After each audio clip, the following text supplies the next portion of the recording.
Hey everybody, welcome back to the channel. Today we are showing you how we can exclude specific files or folders from your Windows Defender scans on your Windows 11. This is a super useful feature. Defender keeps backing safe programs or slows down the workflows. So let's get started. You can just go over and open up your Windows Security, type in Windows Security and open it up. This one right here.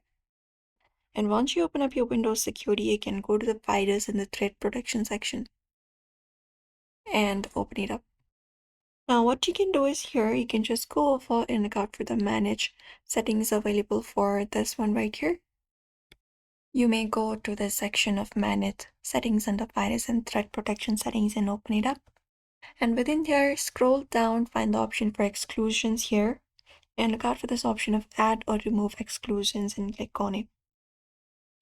After you click on it, give allow permission, and what we can do is we can add a POW file or folder. So you can look out for this option of add an exclusion and click on it. And here you can choose out the file, folder, file type, process, etc. So you can just go and select file, for example.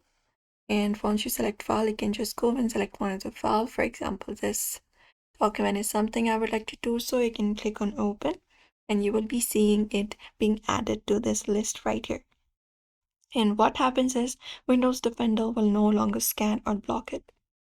And you can even remove this exclusions if you do not want it. You can right click on it or drop this down and select the option of remove right here so that we stay safe but still keep our system very flexible.